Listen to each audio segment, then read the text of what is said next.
안녕하세요. 충남 공주에서 그림 그린 여자 김영지입니다. 오늘은 12월 16일 수요일 오전입니다. 오늘 갤러리 시갈이라는 곳에서 함께하는 그룹전이 이루어지는 날이고요. 오늘 오전에는 공주 세무서가 새로 지어졌는데 저의 그림을 소장하셨어요. 그래서 서장님도 만나고 잠깐 차 한잔 하기로 한 날이에요. 오늘 오전에는 조금 바쁠 것 같기도 한데 아무쪼록 인물로 본 공주 역사 이야기 잠시 읽어보겠습니다. 운명의 라이벌 진흥왕. 성왕은 541년 양나라에 사신을 보내 조공하고 모시 박사와 열반 등의 경의, 공장, 화사 등을 청해 허락을 받았다. 548년 정월에 고구려가 예와 연합해 공격해오자 성왕은 신라 진흥왕에게 구원을 요청해 신라군 3,000명과 함께 한강 북쪽의 독산성 전투에서 고구려 군사를 크게 격파했다. 550년 정월에는 장군 달기에게 군사 1만을 주어 고구려 도살성을 공격해 빼앗았다. 마침내 제라 양국은 동맹의 위력으로 고구려의 한강 유역을 공격했고 백젠 하류 6개군, 신라는 상류 10개군을 차지했다. 한강 유역을 다시 확보한 것은 실로 76년 만이었다. 그런데 진흥왕은 한 발 더 나아갔다. 이사부를 시켜 백제군이 주둔한 도살성과 금연성을 기습해 빼앗은 것이다. 제라 동맹을 성왕은 혈맹으로 생각했으나 진흥왕은 실리적으로 활용했다. 신라는 중령 이북에서 철령 이남까지 고구려성 10개를 추가로 정복했다. 오늘날 강원도 땅 전체를 차지하고 함경도까지 진출해 황초령, 마운령의 순수비를 세웠다. 신라 영토는 이전의 2배로 넓어졌다. 장수왕 때 최전성기를 지나 서서히 힘이 빠지던 고구려는 북녘의 강호 돌궐과 전쟁하느라 여념이 없었다. 성왕은 신라의 고구려의 수도 평양을 협공하자고 제의했다. 그러나 진흥왕은 평양성으로 진군하는 대신 경기, 황해도 등 새로 차지한 땅을 신라 영토로 인정할 테니 평양성을 공격하지 말라는 고구려의 제의를 받아들였다. 553년 백제는 고구려로부터 회복한 한강 유역을 대부분 빼앗기고 신라의 북쪽과 동쪽에 막혀 포위되는 형세가 되었다. 신라는 오늘날 경기도 광주에 신주를 두고 김수로 왕의 후예인 금관과야 출신 김무력을 통치자로 보냈다. 진흥왕은 이제 백제로 눈을 돌려 서진하기 시작했다. 진흥왕의 배신 행위에 분노한 성왕은 관산성을 공격해 신라를 응징하기로 결정했다. 비운의 관산성 전투.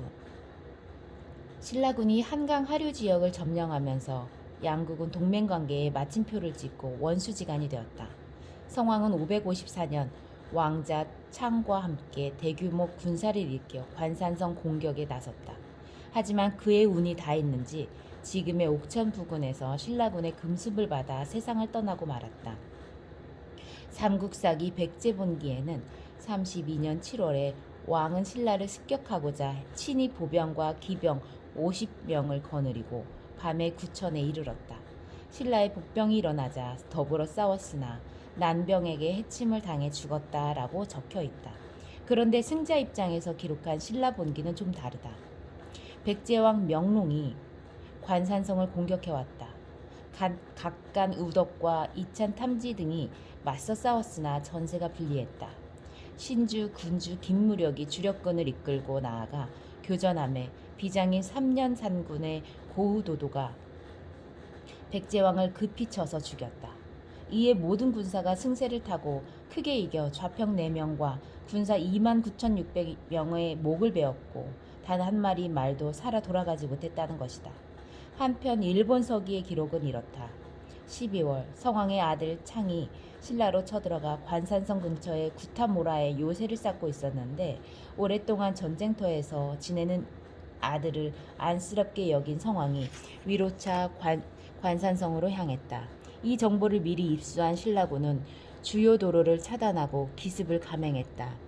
불과 50명만 거느리고 있던 성왕은 신라의 하급 장수 고도에게 사로잡혔다.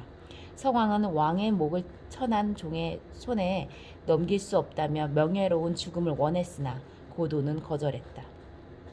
이에 성왕은 지금껏 뼈에 사무치는 고통을 안고 살아왔지만 구차하게 살고 싶지는 않다며 차고 있던 칼을 풀어주며 자신의 목을 베도록 했다. 고대사의 흐름을 바꾼 죽음. 관산성 전투에서 성왕이 비극적으로 죽음으로써 역사의 흐름이 많이 달라졌다. 첫째, 가야와 외, 백제를 잇는 동맹체를 이끌 성왕이라는 지도자를 잃고 가까스로 형성한 영맹군이 패배함으로써 연맹의 깊은 회의와 균열이 생겼다. 둘째, 정예병 3만 명이 몰살당함으로써 백제는 당분간 방어에 치중할 수밖에 없게 되었다. 셋째, 성왕의 뒤를 이을 태자 창의 위상이 약화되었다. 관산성에서 어렵사리 살아남은 창은 바로 왕위에 오를 수 없었다. 자신을 응원하러 오던 부왕이 처참하게 전사한 데 대한 죄의식 때문이었다. 그는 모든 것을 내려놓고 출가하겠다고 했으나 100여 명이 대신 출가하는 것으로 속죄하고 왕위에 올랐다. 성왕이 죽은 지 2년 만이었다. 그는 위덕왕으로 44년을 재위했다. 성왕의 무덤은 부여 능산리 고분군에 조성된 것으로 추정된다. 중하총이 그것이다.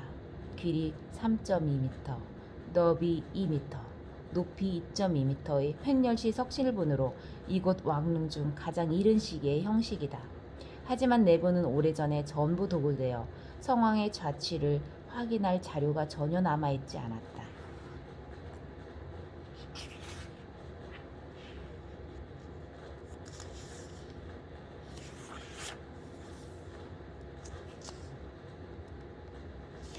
양지꾼 통일신라 향덕, 우리나라 역사상 최초의 효자. 삼국사기에 나오는 최초의 효자.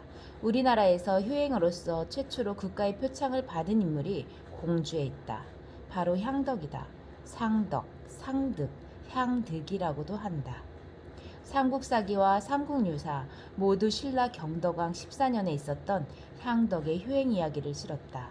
우리나라의 모든 역사 문헌을 통틀어 최초로 등장하는 효자다. 신라는 경덕왕 때 불국사 석가탑과 다보탑, 석굴암을 건립하거나 크게 중창했고 에밀레종 주조를 시작했으며 월정교를 축조했다. 신라 문화의 중흥기였다.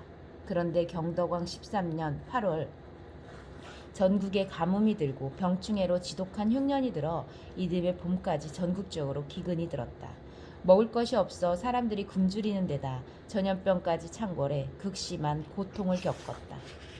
향덕은 웅천주 판적향에 사는 평범한 백성이었다. 흉년이 들어 힘들 때 부모가 모두 병에 걸려 빈사 상태에 이르렀다. 향덕은 오랫동안 굶어 쇠약해지고 병든 부모님 곁에서 정성껏 간호했다. 그의 어머니는 악창, 고치기 힘든 종기로 병세가 더욱 심했다. 향덕은 어머니 몸에서 고름을 입으로 빨아내 병을 치유했다. 종기는 한참 후에 조선시대 후기까지도 난치병에 속했다. 고름을 빨아내고 허벅지살을 베어내다.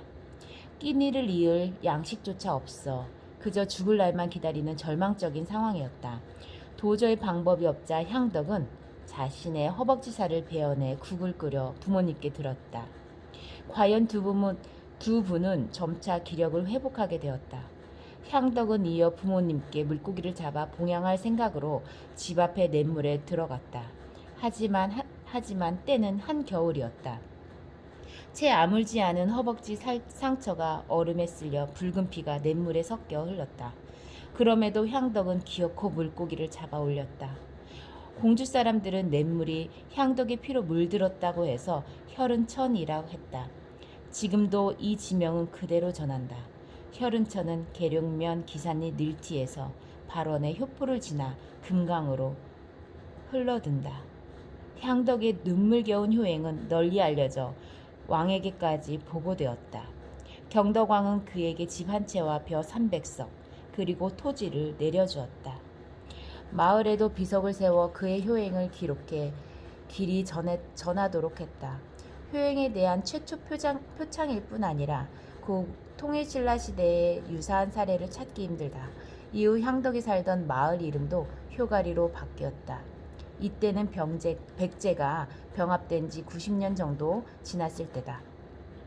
신라 중앙정부는 옛 백제 지역을 위무하거나 교화하려는 목적이었는지 이례적으로 큰 포상을 하고 이를 널리 알렸다. 혈흔천, 효가리의 유래. 향덕의 일화에서 삼국시대부터 효를 중시했음을 알 수 있다. 백제는 효행을 정치와 사람살이의 근본으로 중시했고 고구려 태학이나 신라 국학 같은 교육기관에서 효경을 필수 항목으로 가르쳤다는 기록도 보인다. 소학동 큰 길가에는 효자 향덕 정려비각이 서 있다. 그 안에 있는 비석은 2개다. 경덕왕 때 세운 비석은 남아있지 않고 그 후 세운 비석은 아랫부분만 남아있는데 정확한 건립연대는 알 수 없다. 또 하나의 비석은 1741년에 건립되었는데 신라 효자 향덕 지려라고 쓰여